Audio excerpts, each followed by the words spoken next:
In this WrestleTalk news, could William Regal be going back to WWE? Sasha Banks teases a move to All Elite Wrestling, the future of War Games, and more. Subscribe and enable notifications to always on for daily wrestling news videos. Support WrestleTalk! It was so lovely to see the big old double cage finally make its main roster debut after decades and decades of being shunned by Vince McMahon. Must be said that it was missing something, or rather, someone. War Games! Yes, while a certain Mr. Regal may have crossed over the shores to AEW, Triple H doesn't want people to forget the iconic announcement made famous by Regal in his time in NXT. Posting a short War Games montage of Regal prior to last night's events with the caption, "Tonight just wouldn't be the same without." Interestingly, Triple H's Twitter nod led to a fan question on today's Wrestling Observer Radio regarding Regal's AEW future and the likelihood of returning to WWE, to which Dave Meltzer responded, "I would just say when his contract is up, it would not surprise me. Tony could make him a better offer. It is certainly something that has been discussed. I'll just say that." Meltzer noted that Regal only signed a one-year deal with AEW upon joining the company in February. So while fans may have speculated last week's Dynamite could be the last we see of the man, it is unlikely he'll be leaving the company anytime soon unless he asks for and is granted his release. However, as far as the links to WWE are concerned, Meltzer admits there may be some substance to the rumors. He said it's certainly a story that is up in the air. It is not a non-story. Speaking of non-stories, someone that is still contracted to WWE but notably MIA is Sasha Banks, who walked out on WWE along with her tag partner Naomi back in May. Despite sending us on a bit of an emotional roller coaster ever since with teasers regarding her future, it seems like Banks may have dropped her clearest hint yet of a return to the ring. However, I feel like I've been saying that in every WrestleTalk news video since she walked out on the company along with her tag partner Naomi back in May, posting a video on TikTok with the curious caption of "She's coming." Banks showed off a variety of pictures of herself training in ring. However, that's not the most interesting part of all, as Banks also added a bunch of hashtags to the video, including both her current employers WWE but also AEW. Tagging both companies is clearly an attempt to tease us fans and keep us guessing. However, it is entirely possible she won't appear for either of those promotions, as she also hashtagged pro wrestling, lucha libre, and random things like spicy challenges and don't drink the water. Damn it, she told me not to drink the water! Lastly, she did Statement Maker, which is notable due to her recent trademarking of the term under her corporation name of Solnado, perhaps again suggesting her next move may not be in relation to WWE or AEW. It's been roughly 3 weeks since Banks once again made a post that caught the attention of fans, an Instagram video that promised something big happening in November, saying that it was 6 months in the making. So with only a couple of days remaining of said November, we shouldn't have to wait long to find out what this big bombshell announcement is going to be. And with an episode of Monday Night Raw and AEW still to air before the end of the month, maybe we'll find out which of those companies it could relate to. Hey, did you enjoy War Games yesterday? Well, if you did, you might be in luck, as it could become a new yearly tradition.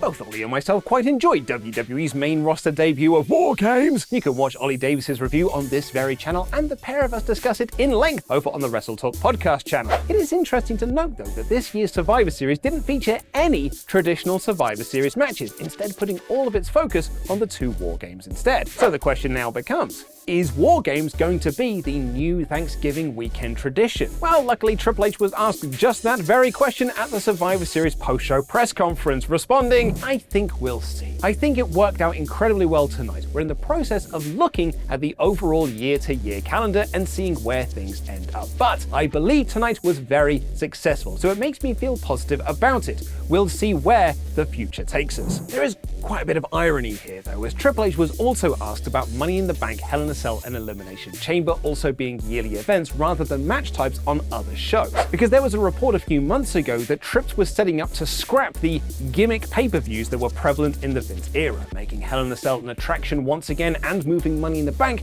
back to the WrestleMania card. But if War Games does become a yearly tradition for Survivor Series, would that not make Survivor Series a gimmick pay-per-view. When asked if War Games could move around the WWE calendar though, Hunter responded, "It could be. For example, with Hell in a Cell stepping away, there was a feeling that Hell in a Cell is one of those things that is a giant blow-off. If you're calling somebody out for the end of something, you challenge them to a Hell in a Cell." And he wasn't done there, addressing the speculation on the chopping of Money in the Bank and Elimination Chamber. He said, "So I hear this speculation among fans a lot. Hell in a Cell, Money in the Bank, Elimination Chamber, maybe those things should all go away. Hell in a Cell, I hear it. I had a highlight of my career, Foley and I calling each other out in Hell in a Cell. Well, no one is going to challenge somebody going, 'That's it, I'm tired of you, I'm challenging you to an Elimination Chamber match with 5 other guys.' Like, it doesn't work, right? Same thing. That does it. I challenge you to Money in the Bank, right? Like, I feel there's a difference there. I think we have to reevaluate all of that. I think we have to look at that. It's really looking at the overall calendar and saying, what is the best place to put this? What is the best way to entertain our fans? And what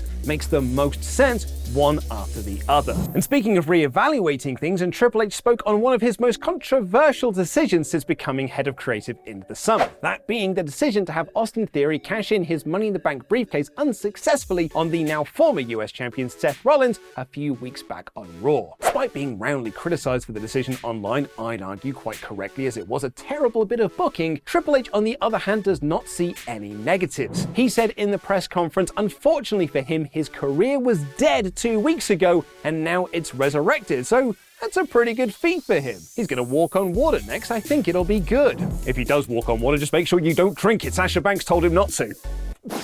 Damn it, I did it again!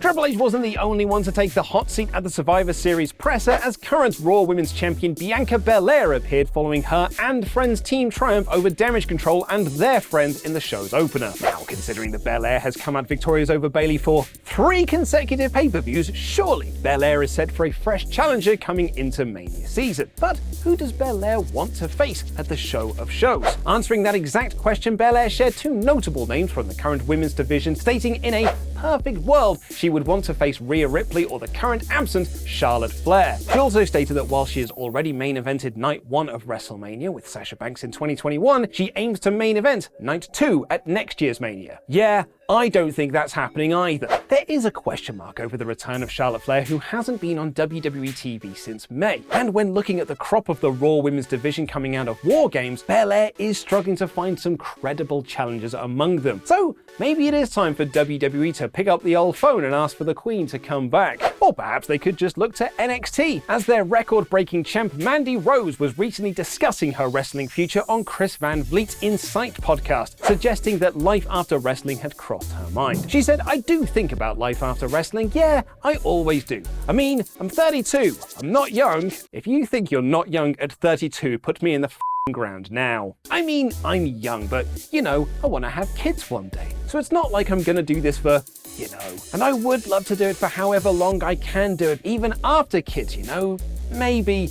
But I do try to think about that." In the interview, Rose also admits that she feels Toxic Attraction are ready for the main roster, something that has been long speculated by fans, particularly after their 2 appearances on SmackDown in August and September. Sticking with NXT, and WWE have announced that this week's November 29th edition will feature a host of WWE Hall of Famers, 5 to be exact. However, as so far anyway, they've only released the identity of 3 of them, those being NXT head honcho Shawn Michaels, not sure if that one counts, he's on the show every week, as well as Molly Holly and Road Dogg Jesse James, who I'm sure will find a way to blame AEW for not letting Billy Gunn join them again. As for what they'll be doing on the show, it seems like they'll be assisting Michaels in announcing the 10 competitors that will take part in the convoluted Iron Survivor matches at NXT Deadline event on December 10th. It seems like WWE are keeping the other 2 Hall of Fame names close to their chest, perhaps in an attempt to boost ratings, which were disappointingly low for last week's episode. Ending with some good news for fans of New Japan Pro Wrestling, who can now cheer, boo, and make all the noises you want at live events again. That's right, ever since the COVID-19 pandemic, NJPW placed a ban on all crowds making vocal noises in an attempt to get fans back into arenas, to help alleviate financial issues from lack of ticket sales, but also keep fans safe from passing infections around at the same time. Clapping was permitted, however, but it's just not quite the same, is it? Well, thankfully, after 2 years, it has been announced by New Japan Pro Wrestling that the ban has been lifted, albeit not quite entirely,